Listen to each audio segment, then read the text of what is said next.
মা কালীর বিভিন্ন রূপ আর বিভিন্ন নামে তাকে পূজা করা হয়। সেরকমই রটন্তী কালী পুজো একটি গুরুত্বপূর্ণ কালী পুজো, যেটি শুধুমাত্র চতুর্দশী তিথিতেই সম্পন্ন করা হয়। এই রটন্তী শব্দটি এসেছে রটনা শব্দ থেকে, যার অর্থ হলো প্রচার করা।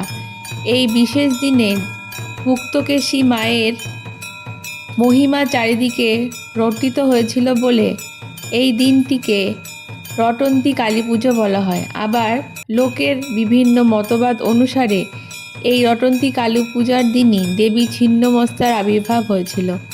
দেবী পার্বতী তার সহচরীদের সাথে খিদে মেটানোর জন্য নিজ মুণ্ডুচ্ছেদ করে ত্রিধারায় রক্তবাড়ি প্রবাহিত করেছিলেন, আর এটিই হলো মা ছিন্নমস্তার রূপ। কথিত প্রবাদ অনুসারে রামকৃষ্ণদেব বলেছিলেন, রটন্তী কালী পুজোর দিন ভোরবেলা দক্ষিণেশ্বরের গঙ্গায় স্বর্গ দেবতাদের নেমে স্নান করতে দেখেছিলেন। তাই সেই ঘটনা মনে করে আজও দক্ষিণেশ্বরের কালী মন্দিরে রটন্তী কালী পুজো খুব ধুমধাম সহকারে পালিত হয়। এখন জেনে নিন 2026 সালে রটন্তী কালী পুজোর সঠিক তারিখ এবং দিনক্ষণ।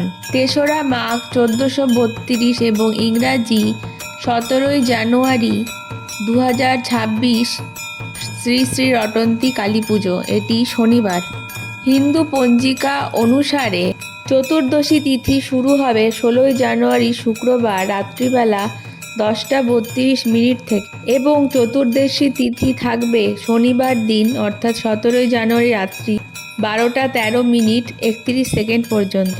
স্মার্ত মতে 17 জানুয়ারি শনিবার প্রদোষে সন্ধ্যা 5:08:10 থেকে রাত্রিবেলা 6:44:10 মধ্যে এই রটন্তী কালী পুজো করা যেতে পারে। এই রটন্তী কালী পুজোর নিয়ে বিভিন্ন রকম মতবাদ থাকলেও শাস্ত্র অনুসারে যখন শ্রীকৃষ্ণ রাধার সাথে প্রেমলীলায় মত্ত ছিলেন, সেই সময় একদিন দুপুরবেলা গোপিনীরা তার বাঁশির আওয়াজ শুনে চমকে উঠেছিলেন। সেই সময় গোপিনীরা বনের দিকে ছুটে গিয়ে দেখতে পান যে এক ইষ্টমূর্তি শ্রীরাধায় যে স্বয়ং আদ্যাশক্তি, তা তারা সেদিন বুঝতে পেরেছিল।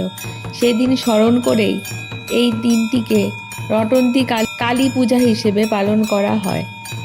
শাস্ত্র অনুসারে যাদের জীবনে দাম্পত্য কলহ রয়েছে বা যারা দাম্পত্য সুখ থেকে বঞ্চিত বা প্রেম বিচ্ছেদ হয়েছে, তারা এই রটন্তী কালী পুজোর মাধ্যমে জীবনে সফলতা পেতে পারেন। এরকম আরও প্রয়োজনীয় তথ্য প্রতিদিন জানার জন্য আমাদের চ্যানেলটিকে অবশ্যই সাবস্ক্রাইব করে দেবেন। ধন্যবাদ।